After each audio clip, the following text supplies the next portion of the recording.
membagikan firman. Ya, terima kasih. Nah, kita akan lanjut waktu yang sebelumnya, waktu itu kita membahas mengenai visi GBI menjadi seperti Kristus, ya, menjadi seperti Kristus. Nah, yang sebelumnya kita udah bahas salah satu karakter seperti Kristus. Ada yang masih ingat waktu itu bahas apa?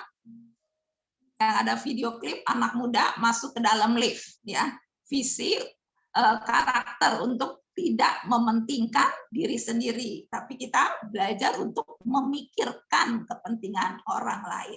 Nah, hari ini kita belajar lagi karakter berikutnya, salah satunya lagi karakter Kristus dan karakter Bapa untuk kita teladani, yaitu mengenai kudus, ya, hidup kudus, kekudusan. Di Imamat 20 ayat yang ke-7 dikatakan, maka kamu harus menguduskan dirimu dan kuduslah kamu sebab akulah Tuhan Allahmu. Jadi Imamat bilang suruh kita kudus. Nah, terus saya coba belajari kudus itu apa. Nah, di ayat yang ke-8-nya diterangin di Imamat 20 ayat 8 dikasih penjelasan, demikianlah kamu harus berpegang pada ketetapanku dan melakukannya. Akulah Tuhan yang menguduskan kamu. Jadi kalau dalam konteks dekatnya di ayat 7 dibilang suruh kudus, di ayat 8-nya diterangkan kita harus berpegang dan melakukan ketetapan Tuhan. Ya, jadi kudus itu pertama kita harus apa? Berpegang dan melakukan ketetapan Tuhan. Di Perjanjian Baru juga ada ayat yang mengajarkan kita untuk kudus. Di 1 Petrus 1 ayat yang ke-16 dikatakan, sebab ada tertulis, kuduslah kamu sebab aku kudus. Nah, saya coba lihat lagi ke ayat berikutnya, ada penjelasan enggak setelah dikatakan kita harus kudus. Nah, ternyata di ayat yang berikutnya, di 1 Petrus 1 ayat 17 diterangkan, dan jika kamu menyebutnya Bapa, yaitu dia yang apa?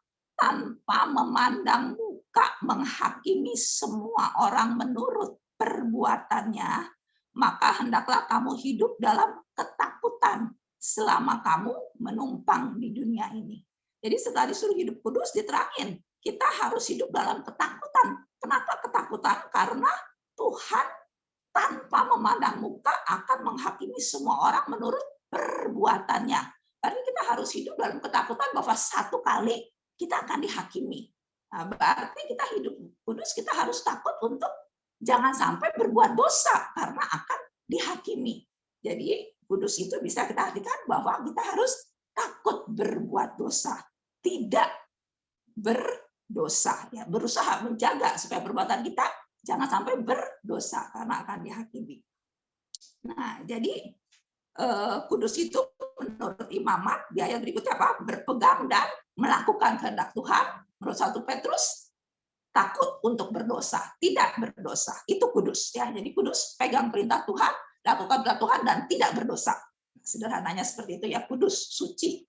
Nah, Yesus pun memberi teladan waktu dia hidup di dunia sebagai manusia, dia hidup kudus dan tidak berdosa.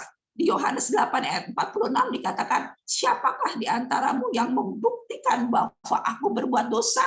Ternyata kita nggak ada yang bisa buktikan bahwa Yesus berdosa.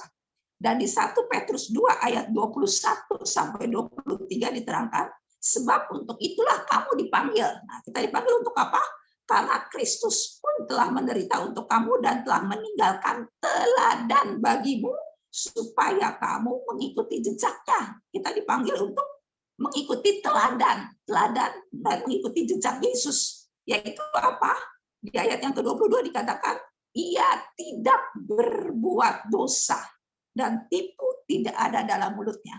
Jadi kita diminta untuk ikuti teladan Yesus untuk tidak berbuat dosa, untuk hidup kudus. Nah, dikasih contohnya di ayat yang ke-23. Ketika ia tidak dicaci maki, ia tidak membalas dengan mencaci maki. Kita udah ikuti teladan, waktu dicaci maki, kita balas atau enggak? Nah, waktu dicaci maki, enggak balas, ya. Terus dikatakan ketika ia menderita, ia tidak mengancam. Jadi waktu menderita dia nggak ngancam. Tetapi ia menyerahkannya kepada dia yang menghakimi dengan adil. Nah, sekarang susah atau gampang untuk hidup kudus, ibu-ibu? Untuk nggak berdosa, untuk terus berpegang melakukan firman Tuhan, Susah atau gampang untuk selalu hidup itu? Nah, mungkin seringkali susah. Kenapa? Karena di 1 Petrus 5 ayat 8 dikatakan, sadarlah dan berjaga-jagalah. Lawanmu si iblis berjalan keliling, sama seperti singa yang mengaum-ngaum dan mencari orang yang dapat ditelannya. Jadi susah untuk hidup kudus, memang susah. Karena iblis keliling, dia mau cari masa dia goda terus supaya kita berdosa. Ya, jadi ada godaannya, kita mau hidup kudus tuh ada godaannya. Dan iblis itu terus goda supaya kita hidup dalam dosa, supaya kita berbuat dosa. Godaan itu banyak. Nah, bangun tidur aja mungkin hari ini ada apa? Mungkin ada anak-anak yang bikin kesel, mungkin ada suami bikin kesel. Bisa menggoda kita untuk apa? Untuk marah, ya kadang-kadang untuk ngomel pagi-pagi ya, udah mulai kesel, udah mulai nyap-nyap ya. Ada mama yang hobinya nyap-nyap katanya, nyap-nyap ngedumel ya. Terus mungkin mertua, mantu, aduh bisa juga perbuatan mereka. Kita mungkin nggak berani marah sama mereka. Akhirnya menggoda kita untuk apa? Untuk jadi dendam, untuk jadi benci ya. Terus keadaan ekonomi bisa menggoda supaya kita juga mungkin untuk nggak jujur, untuk curang. Sakit penyakit bisa menggoda untuk kita jadi kecewa, jadi males untuk datang sama Tuhan. Kekayaan pun bisa menjadi godaan untuk kita menjadi bisa sombong, bisa lupa Tuhan. Dan kalau kita telat bangun udah janjian, bisa menggoda untuk apa? Untuk bohong ya, bisa aja karena udah mau siap-siap padahal baru bangun tidur. Banyak hal godaan-godaan yang bisa menggoda kita untuk berbuat dosa. Nah, di 1 Yohanes 2 ayat 16 ini ada 3 godaan dari dunia. Ya, ada 3 godaan kelompoknya di 1 Yohanes 2 ayat 16 dikatakan, sebab semua yang ada di dalam dunia ini, yaitu yang pertama, keinginan daging. Itu godaan, keinginan daging. Ya, itu bisa hawa nafsu. Nafsu mau marah, mau kaya, serakah. Juga nafsu makan yang berlebihan. Ya, emosi itu merupakan godaan. Bisa juga percabulan, perseteruan. Ya, maunya berantem, perselisihan, iri, marah, kepentingan diri sendiri. Itu keinginan daging ya, keinginan daging kita itu godaan supaya kita berbuat dosa. Nah, Yesus pun selama dia hidup di dunia dia pun mengalami godaan, mengalami cobaan dari iblis. Nah, di Matius 4 itu tentang Yesus dicobai. Nah, di Matius 4 ayat 3 dikatakan, jika engkau anak Allah, perintahkanlah supaya batu-batu ini menjadi roti. Itu pun Yesus digoda dari keinginan dagingnya. Dia habis puasa, dia lapar, jadi digoda, ayo lu jadiin dong nih roti biar jadi batu jadi roti, digoda keinginan dagingnya ya. Nah, yang kedua di 1 Yohanes 2 ayat 16 tadi selain keinginan daging, yang kedua apa dikatakan? Keinginan mata. Ya, keinginan mata bisa menjadi godaan juga. Apalagi ibu-ibu ya, biasa apa yang bisa menggoda matanya ibu-ibu? Nah, mungkin ada barang-barang ya, waktu dulu saya kerja saya suka demen kalau lihat tas, lihat sepatu, kalau memang butuh dan perlu dan ada berkat nggak apa-apa. Tapi kadang-kadang itu menjadi godaan kalau sudah berlebihan, tidak seharusnya, dan itu membuat kita jadi di luar kontrol, di luar budget dan melebihi kemampuan kita. Itu bisa menjadi dosa karena beli secara berlebihan. Keinginan mata ya, perhiasan atau ada teman saya, teman waktu di BCA itu memang keinginan matanya sangat tinggi sampai dia mau beli satu barang bermerek, padahal saya tahu persis dia maksudnya seharusnya beli barang semahal itu, dan dia apa cilakanya dia mau pinjem kartu kredit orang untuk beli barang itu.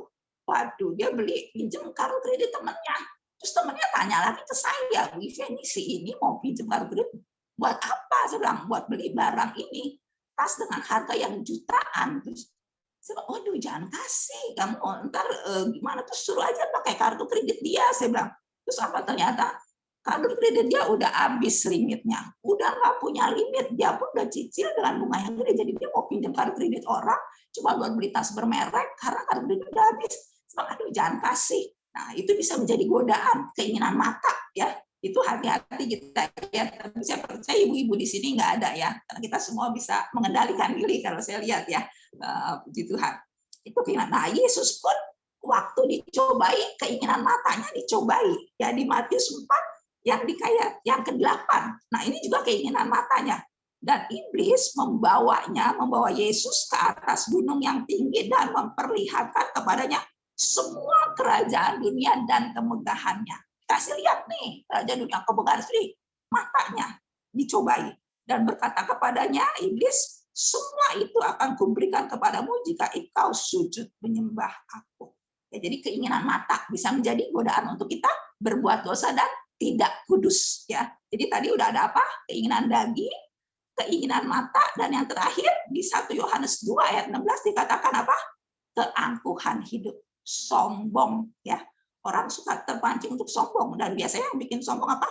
Kekayaan jadi sombong, kedudukan, jabatan, posisi bisa menggoda untuk sombong. Orang kaya bisa sombong, orang miskin bisa sombong nggak? Orang miskin bisa sombong? Bisa juga ya, benar Bu Meni. Orang kaya bisa sombong, orang miskin bisa juga sombong. Oh, gue biar gini-gini, biar miskin-miskin. Wah, dia sombong juga ya, bisa sombong. Nah, Yesus pun dari sudut keangkuhan hidupnya dicobai oleh iblis di Matius 4 ayat 6. Nah, ini posisi Yesus sebagai anak Allah dicoba. Iblis bilang gini, jika engkau anak Allah, jatuhkanlah dirimu ke bawah, sebab ada tertulis mengenai engkau, ia akan memerintahkan malaikat-malaikatnya, dan mereka akan menentang engkau di atas tangannya, supaya kakimu jangan terantuk batu. Jadi Yesus coba, nah lu kan anak Allah, jatuh, ntar lu ditatang ya. Kesombongannya, posisinya sebagai anak Allah juga iblis cobain. Nah, jadi kita hati-hati, kita mau hidup kudus tadi untuk berpegang firman Tuhan, untuk hidup tidak berdosa, tapi susah karena ada godaan. Godaannya tadi ada 3 kelompok menurut 1 Yohanes 2 ayat 16. Ya betul, bisa keinginan daging, keinginan mata, dan kesombongan. Tuhan Yesus pun mengalami cobaan. Nah, sekarang gimana untuk melawan prinsip untuk kita melawan godaan itu ya. Nah, Yesus dicobai, waktu dia dicobai, dia selalu bilang apa jawabnya? Ada tertulis ya. Di Matius 4 ayat yang keempat, Matius 4 ayat yang ke-7, di Matius 4 ayat yang ke-10, 3 kali dicobai, 3 kali Yesus menjawab, ada tertulis. Dan Yesus pakai firman Tuhan untuk melawan godaan. Jadi cara untuk kita melawan godaan supaya tidak berdosa, yang pertama lawan dengan firman Tuhan. Pakai firman Tuhan, pegang firman Tuhan, lakukan firman Tuhan supaya kita tidak berdosa. Pegang firman Tuhan, lakukan dan lawan dengan firman Tuhan supaya tidak jatuh ke dalam dosa. Nah, untuk kita mesti tahu firman Tuhan. Mau nggak mau kita mesti baca. Jadi tahu, nah ini lawannya pakai firman Tuhan apa. Kalau kita nggak pernah baca, kita nggak ada tahu, ada tertulis. Tertulis apa ya? Nah, kita juga nggak tahu ya tertulis. Ada tertulis. Waduh, apa yang ditulis dari Tuhan? Kita juga nggak tahu ya. Nah, contohnya ada tulis, misalnya kita mau bohong ya, aduh kepepet dalam situasi itu kita tertulis. Ada tertulis apa? Buanglah dusta dan berkata benar. Kita nggak jadi bohong ya. Baru mau bohong, kita ingat ada tertulis, kita lawan. Harus buang dusta, berkata benar. Nah, kita nggak jadi bohong.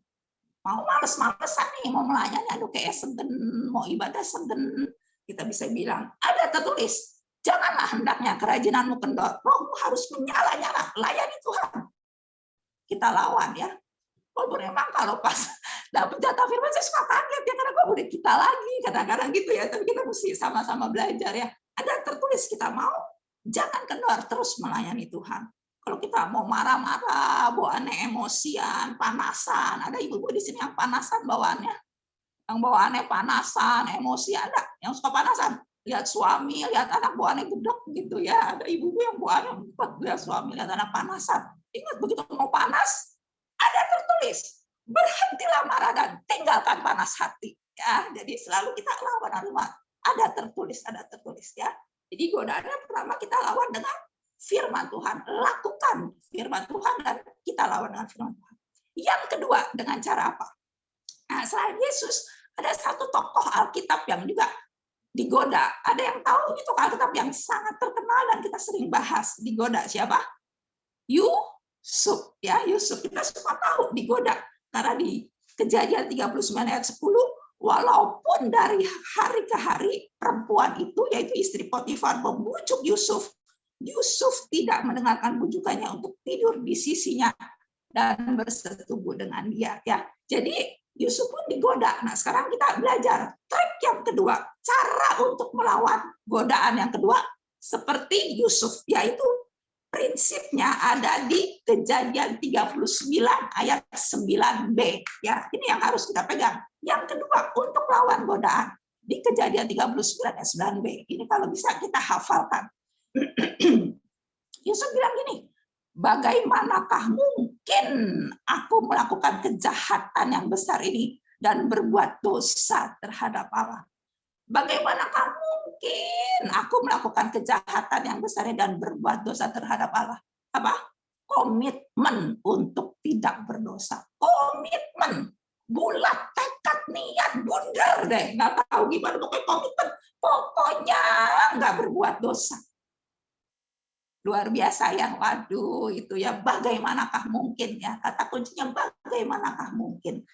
Jadi prinsipnya kalau sampai kita boleh susah, kita boleh miskin, kita boleh dihina, kita boleh mengalami apapun, tapi kita nggak boleh nggak benar, kita nggak boleh berdosa. Itu prinsipnya, itu komitmennya. Kayak si Yusuf, dia boleh disakitin sama saudara-saudaranya. Dia boleh sampai dijual, sampai dikhianati dan akhirnya dihianati oleh istri tuannya, diajak, digoda. Tetapi boleh dihina, boleh mengalami semua hal, tapi tidak boleh berbuat dosa. Karena itu dia bagaimana mungkin masa saya berdosa? Komitmen untuk tidak berbuat dosa. Jadi nih kalau kita baru mau marah-marah sama anak, maka kita harus kasih tahu, harus dibilangin kalau nggak kebablasan. Tapi jangan sampai emosi berlebihan. Kalau kita udah mulai di luar kontrol, kita harus langsung, bagaimana mungkin masa saya ngomelin anak sampai kayak begini ya. Aduh, bagaimana mungkin sampai kita harus tahu masa saya ngomel-ngomel sampai segininya sama anak. Bagaimana mungkin, ingat ya. Yang kalau udah mau bohong, ya mau jujur, mungkin kita udah kepepet nih dagang atau mau untung gedean, tapi mulai nggak wajar atau hal itu kita, bagaimana mungkin masa saya anak Tuhan saya mesti nggak jujur? Bagaimana mungkin masa aduh saya jadi bohong sih? Bagaimana mungkin saya mesti bohong? Ingat-ingat bagaimana mungkin. Tapi jangan bagaimana mungkinnya mesti yang positif ya.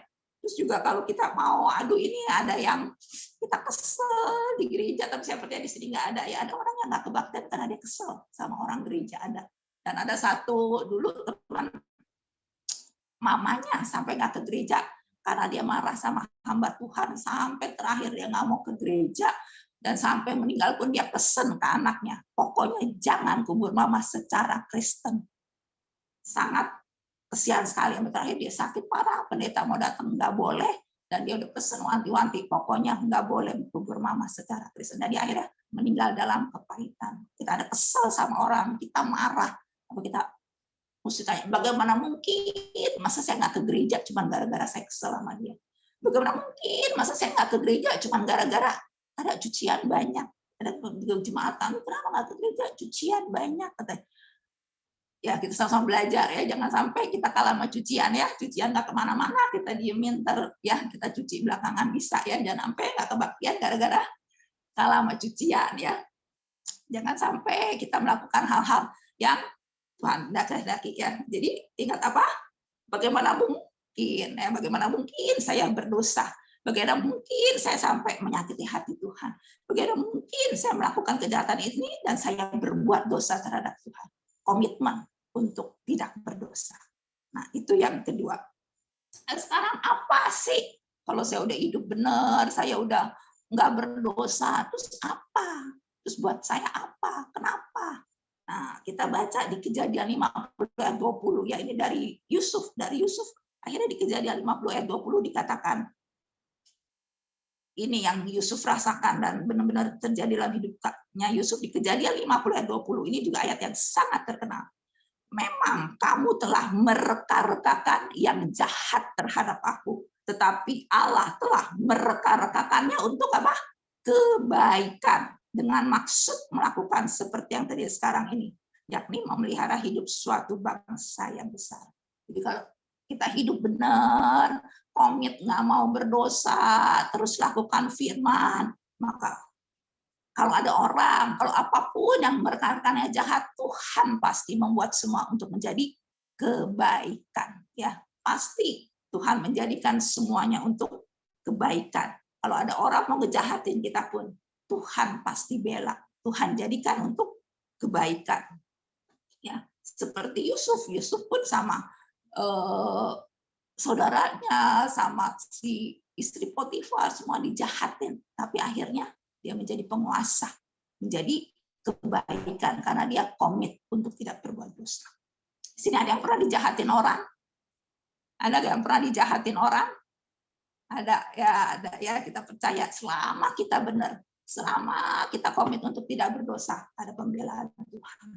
Nah, waktu kecil si Esther waktu SD dia pulang ke sekolah, masih SD waktu itu, terus dia bilang sama papanya, "Wah, tadi aku dipelintir tangannya sama teman aku, dipelintir gini, Pak." "Hah, dipelintir?" Terus kata papanya, "Kamu lawan dong, balas muka gitu, jangan mau dipelintir gitu," katanya. Diajarin nih, triknya gini, kamu puter set gini biar bisa terlepas. Terus nggak bisa, Pak, aku nggak bisa, dia gede badannya, dia udah pegang gini, jadi aku nggak bisa lawan, nggak bisa. Apa yang dilakukan papanya? Besoknya papanya ke sekolahan, dia datang, mana yang pelintir kamu, teman kamu mana yang pelintir? Akhirnya saya sering, itu Pak yang itu orangnya. Akhirnya disamperin sama papanya no anak. Begitu disamperin sama, "Heh, sini, awas kamu, awas ya, kamu pelintir Esther. Besok-besok nggak boleh pelintir lagi." Nah, anak gemeter. Ya. Sejak itu nggak pernah lagi dipelintir Esther ya. Itu bapak dunia belain anaknya, apalagi bapak kita yang di surga. Kalau anak kita nurut, baik, terus dia bener, nggak bakal kita orang tua tega lihat dia dijahatin orang. Sakit hati orang tua ya lihat banyak anak yang pun udah baik, udah bener, dia udah nurut, tuh dijahatin orang, gimana coba? Wah, saya tahu nih ya, Bu Yaya kalau sirut diapain juga kita bisa, mamanya yang marah ya, kita bisa emosi kalau anak kita baik, kecuali kalau anak kita nakal kita mesti bilangin ya. Tapi coba kalau yang anaknya udah pada baik, udah pada nurut, nih semua ibu-ibu di sini sakit hati, kita itu sakit hati kalau anak kita disakitin, diomongin sesuatu, kita aduh ikut nganyang, ikut sakit hati. Apalagi bapak kita yang di surga, dia tahu kalau kita hidup benar, kita nggak mau berdosa, kita selalu lakukan firman Tuhan, terus ada orang mau jahatin kita, ada hal-hal tidak baik, Tuhan tahu, Tuhan nggak tahan, dia pasti belain. Tuhan nggak tahan, dia lihat kita, aduh, ini anak udah baik, udah bener, udah bener-bener nggak berdosa, hidupnya kudus, masa begini hidupnya, pasti Tuhan bela, pasti. Kita bapak orang tua dunia aja tahu belain anak, apalagi bapak kita yang di surga. Dan kalau dia tahu, aduh dijahatin orang, pasti dia bela. Kalau tahu nih kita lagi susah, lagi mepet, maka Tuhan tahu nggak? Tuhan tahu kalau ya ampun, ya anak udah bener, dia juga nggak mau curang, dia udah setia, dia baik. Kalau kita lagi kekurangan, pasti dia tahu, pasti dia cukupi, dia buka jalan yang kita nggak kepikir, yang kita nggak tahu. Tuhan bisa buka jalan ya, cukup aja. Ya saya juga udah pelayanan gini itu sempat waktu itu juga berobat, ternyata ada aja yang ini nggak ada, ntar Tuhan bisa buka dan tiap bulan ya Tuhan cukupkan. Yang ada kebutuhan banyak juga nggak kurang, kebutuhannya dikit juga yang nggak lebih amat ya, pokoknya Tuhan atur pas ya, pokoknya berkecukupan. Ya kemarin juga saya jatuh, saya sekarang juga mikir, oh kuat ya, kemarin saya nyaman ya, saya tidur sudah nggak apa-apa sih, Cali kan juga semua pada khawatir gimana, saya sih tidur masih pulas, makan nggak apa-apa. Sebenarnya saya lihat tangan saya berkaget semua, itu tangan segitu gede dan emang keras, saudara, keras dan gede dan bengkak. Saya juga pas ngangkat, tapi bisa diangkat, cuma saya merasa nggak ada bisa diangkat, karena kalau ada yang patah tuh katanya nggak bisa ngangkat, pasti nggak kuat ngangkat dan sakit, ini nggak sakit. Tapi karena gede ya jadi agak kemudian berat ya, kemudian ini lo keras segede gini deh, tapi saya juga kok bisa ya lewat, bisa melalui itu, benar-benar Tuhan, saya pulang masih bisa mecah sayur, waktu itu saya masih bisa kegiatan, itu benar Tuhan sertai ya, Tuhan tetap menyertai dan Tuhan ada pembelaan Tuhan. Ya, jadi hari ini kita belajar kalau ada orang mau bully, apapun yang kita alami, tetap kita hidup kudus ya, hidup kudus tetap berpegang pada firman Tuhan, dan yang kedua komit untuk tidak berdosa ya, berpegang pada firman Tuhan dan tidak berdosa dengan cara yang pertama kita lawan dengan firman Tuhan, ada tertulis, ingat lakukan firman Tuhan, ada tertulis, dan kedua komit untuk tidak berdosa bagaimana mungkin, kata kuncinya. Yang pertama ada tertulis, kedua bagaimana mungkin, komit untuk tidak berdosa. Bagaimana mungkin masa saya jadi berdosa? Bagaimana mungkin masa saya jadi berdosa? Dosanya apa? Sesuai dengan situasi kondisi kita masing-masing yang kita hadapi dan harus kita lawan ya masing-masing. Nah, jadi hari ini kita seperti tadi kita katakan, kita nggak apa-apa susah, kita mengalami apapun, mengalami diizinkan sakit, mengalami mungkin pas-pasan, tapi kita tidak boleh tidak benar, tidak boleh hidup dalam dosa, tidak boleh melakukan hal-hal yang tidak sesuai kehendak Tuhan. Kita hari ini belajar mau hidup kudus, tetap melakukan firman Tuhan. Walaupun ada kesempatan seperti waktu itu Yusuf kan mungkin ini ada kesempatan, nggak ada orang di rumah. Walaupun ada kesempatan, walaupun sepertinya ada alasan, kayak Yusuf kan ada alasan, yang nyuruh kan bini bosnya, bukan dia, sepertinya ada alasan. Dan yang ketiga, walaupun ada resiko, kayak dia akhirnya harus dipenjara, tetap komit untuk tidak berdosa. Walaupun ada alasan, ada kesempatan, ada risiko, dan kondisi sepertinya tidak memungkinkan, kita tetap komit. Tidak berdosa, hidup kudus. Dan kita percaya Tuhan bela. Apa yang menjadi kebutuhan? Pasti Tuhan nggak tega. Tuhan nggak tahan. Aduh, ini lihat WBI-nya Jatinegara Timur nih. Semuanya aduh ini udah baik, udah benar, udah setia, udah nggak berdosa, komit hidup benar, pasti Tuhan bela. Apapun yang jadi kebutuhan, apapun yang kita perlukan, pasti Tuhan bela habis-habisan, pasti Tuhan bela mati-matian. Bukan cuma di dunia Tuhan bela, bahkan selanjutnya kalau kita hidup benar sampai di keabadian, sampai kita meninggal, sampai kita mati, sampai napas terakhir, Tuhan terus sertai, Tuhan tutup bela sampai di keabadian. Ada pembelaan Tuhan. Amin buat firman Tuhan. Tuhan